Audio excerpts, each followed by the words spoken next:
You know that feeling, right? You flip the page in your IELTS exam, and there it is, a complex graph staring right back at you. The clock starts ticking down, 20 minutes. The pressure is on. Where do you even start? Well, if that sounds a little too familiar, you are in exactly the right place. See, panic is the enemy of a high score, but having a solid plan, that's your greatest weapon. Welcome to the Explainer by IELTS Guide Phil on YouTube. In this explainer, we're going to break down Academic Writing Task 1 into a simple, repeatable system. A system that's designed to help you confidently nail a band 7 or even higher. So here's what we're going to cover. First, we'll break down what the task is actually asking you to do. Then, I'll give you a simple 4-paragraph plan that honestly works every single time. We'll walk through how to write the perfect response step by step, show you how to boost your score with some powerful vocabulary, and finally, make sure you dodge all those common mistakes. Sound good? Let's get into it. Okay, let's get one thing straight. The first 60 seconds of your 20 minutes are, without a doubt, the most important. This is where you understand the task before you even think about writing a single sentence. It's all about a quick but really careful analysis of what's in front of you. So, what's the mission here? Well, at its core, it's pretty simple. Describe and analyze what you see. But the real challenge isn't just the 150 words. It's that tight 20-minute time limit. This is more than just a writing test, you know? It's a test of how fast you can identify the most important information and report it clearly. So before you write a single word, you need to run through a quick mental checklist. First, what's the subject? What's the time period? What are the units? Are we talking thousands, millions, maybe percentages? And here's the most important part.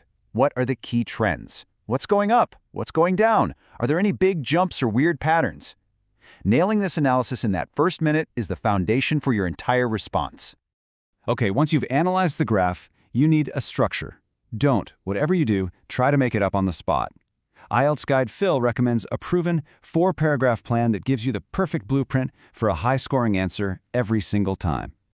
And here it is. It's so simple, but it's incredibly powerful.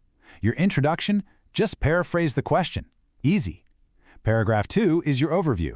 This is your big picture summary, and it is absolutely crucial for a high score. Then, your 2 body paragraphs are where you zoom in and give the evidence, backing up your points with specific data from the chart. So that's the theory. Now let's actually put it into practice and see how this 4-paragraph plan builds out into a really high-scoring response, starting with that introduction. Now check this out, because the difference here is small, but it is so important. On the left, you've got words copied straight from the question. That is a huge no-no. But on the right, you see paraphrasing. Notice how shows becomes illustrates, and from to becomes between and. These simple synonyms make all the difference to the examiner. Right after your intro comes the overview. And let me be clear, this is probably the most important paragraph you will write. It's your one chance to show the examiner, right away, that you get the big picture. And notice, no numbers here, just the main story. As you can see, the key trend is an upward one, with a really big jump after 2015. Okay, now for the body paragraphs. This is where you bring your evidence. The key here is to group related information together. Don't just list numbers year by year. That doesn't show any analysis. Group the periods of stability or the periods of rapid change. Use words that compare things and back up every single claim with specific data from that graph. And this is a perfect example of how to tell the first part of the story. This paragraph groups those first 5 years together because the trend was similar. It was pretty stable. See how it uses the specific figures, 10,000 and 12,000, to prove the point that it remained relatively stable? That's exactly what you need to do. So then the second body paragraph tackles the next logical chunk of time, the period of really dramatic change. It highlights that significant increase, it points out the exact peak in 2019 with the number 25,000, and it even catches that small dip at the very end. This is a perfect analysis. It's not just listing, it's explaining. Look, following the structure gets you a good score, for sure. But if you really want to push into that band 7, 8, or even 9 territory, you have to use sophisticated language. So let's look at how you can do that with your vocabulary and grammar. Your vocabulary is where you can really make your response shine. Instead of just repeating increased over and over, look at these alternatives. Ask yourself, did the number just climb or did it surge? Did it peak at a certain point? Using precise words like these is a direct way to show your lexical range, and that's a key scoring criterion. And here's how you can use that vocabulary in different ways. It's not just about the words, it's about the sentence structures. See how you can start with the subject, like the number of enrollments, or you can start with the trend itself, like a steady increase was observed. This kind of variety really shows off your grammatical range. All right, you've written your response. You've followed the plan.